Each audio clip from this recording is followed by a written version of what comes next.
Welcome to Market Matters. I'm Nadia Hassan together with Charlotte Chong. Companies in the news. We start off with UEM Sunrise Bhd. Actually, it was a bit hard to find companies today because, of course, earnings season is over and everybody has sort of like blown their top. And so no surprise, it's a bit flattish today at 1 ringgit and 13. So what happened was they announced the JV with WCT. They want to develop this 3 billion mixed development down in Selangor.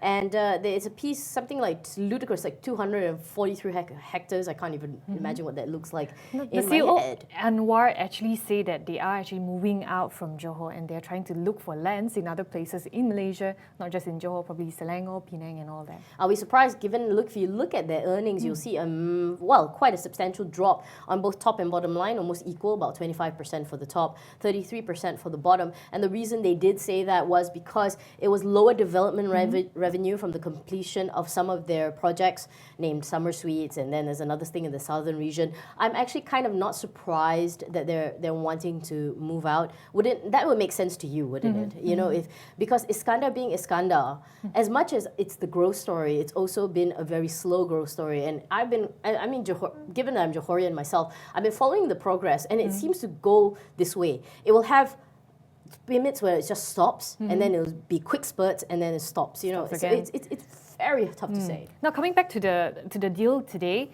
UEM Sunrise will actually buy a 50% stake in a company called Jubilant Courtyard for 214.88 million ringgit. And at the end of the day, if this goes through, both UEM Sunrise and WCT, they will both hold about 50% in this JV company.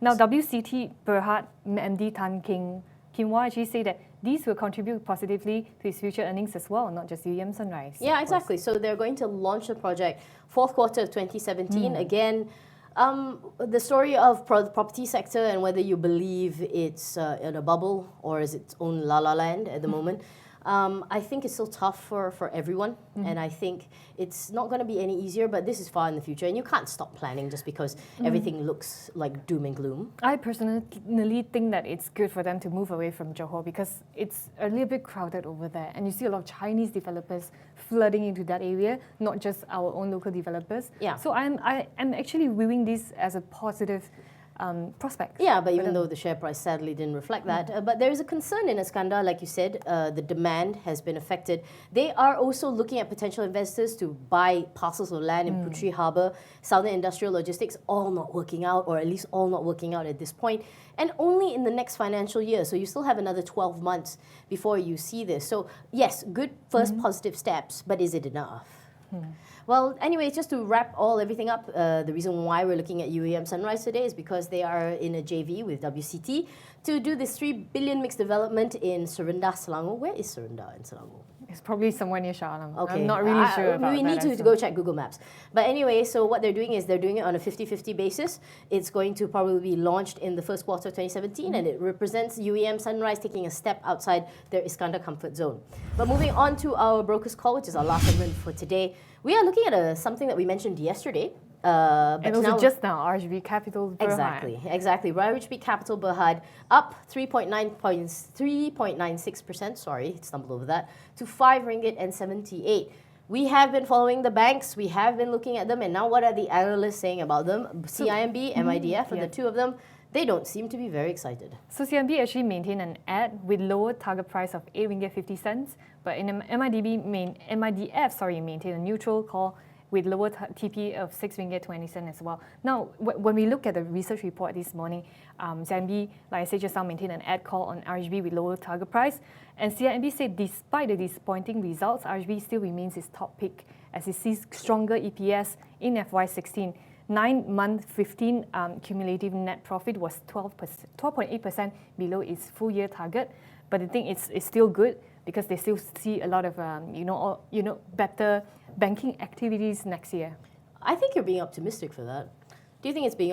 because we've looked at all the banks, and in fact, we'll probably bring you a summary of how the banks have been doing in the next couple of days.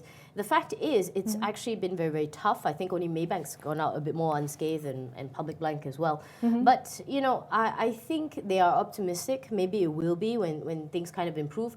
That's why they say the rating catalyst, and we're talking about CIMB in particular, what they call the Ignite 17 transformation program, which sounds very fancy.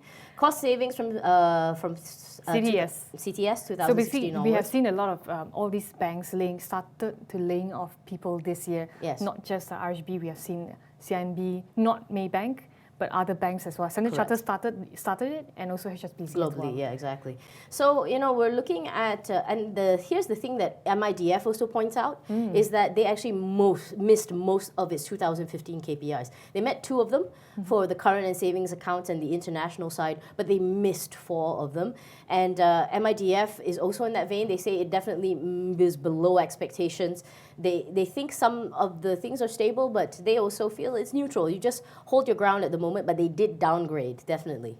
So CIMB actually a little bit more positive than MIDF. They say the valuation are attractive at about FY17 P of only 7.7 times and book price to book value of 0.7 times even after the EPS cuts. Yeah, so we'll have to see how that actually works out for the banks in general, but just to sort of bring it all home, the fact is we are looking at RHB Capital Bhd for today's broker's call. Did I say breaky call? Sorry, broker's call. Obviously, I'm thinking about something else. CIMB and MIDF. CIMB maintained ADD but lowered the target price of 850. Basically, they said it was going to be tough. MIDF also maintained neutral for them, lower target price of 620. They said they missed most of their KPIs, but I think it's a wait and hold and see pattern. That's all for us for today's Market Matters. I'm Nadia Hassan together with Charlotte Chong. For more on all the stories we talked about, there's theedgemarkets.com for you, or pick up a physical copy of the paper if you just like how it feels. Thanks a lot for that. Keep following us all this whole week and pray that December is going to be good to all of us. Good night.